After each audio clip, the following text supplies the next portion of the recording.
I now give the floor to the representative of Pakistan.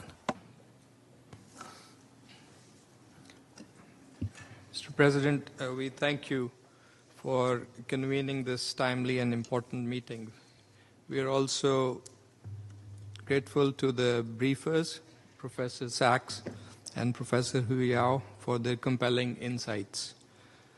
The world today stands at a crossroads, beset by war, inequality, economic instability, and climate catastrophe. We are also witnessing the unraveling of hard-won norms that have underpinned global peace and cooperation for decades. Against this backdrop, there is an urgent need to promote dialogue and diplomacy, discard zero-sum approaches, shun confrontation, and advance mutually beneficial cooperation. We must revive faith in multilateralism and collective action. The United Nations was founded on the spirit of cooperation for the common good of humanity. It was not created to serve the powerful, but to protect the vulnerable. It was born from the ashes of war to serve as a platform where all voices, big and small, could be heard.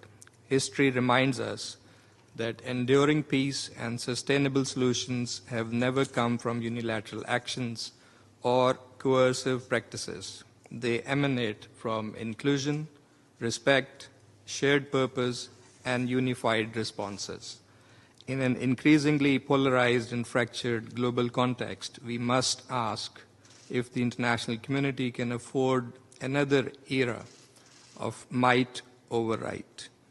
Can it withstand further turmoil after the death and destruction witnessed in the conflicts raging in the Middle East, Europe, and Africa, with other major unresolved disputes posing a threat to international peace and security elsewhere? Truth is self-evident. Peace and development are inseparable. We cannot have one without the other.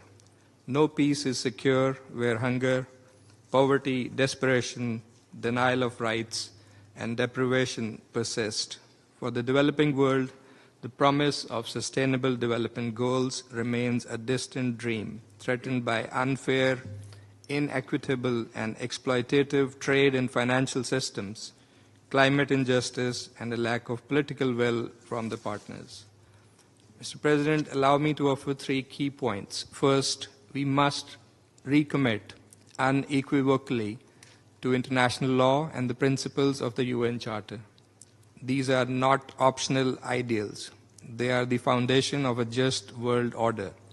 As agreed in the Pact for the Future, we must preserve the multilateral spirit that gives the UN its strength and legitimacy.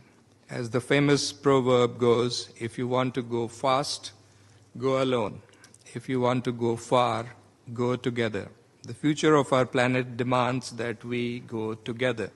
Second, the multilateral trading system must work for all, not just for a few. It must be reformed to reflect the needs and aspirations of the global South.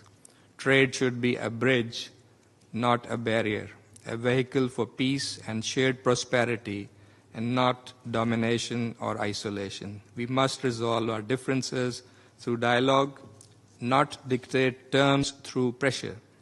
Only then can we build genuine trust in the rules-based order. Third, cooperative multilateralism is the pathway to enduring peace and sustainable development. We must empower the UN to lead global development cooperation and champion equitable systems of trade, finance, and climate governance.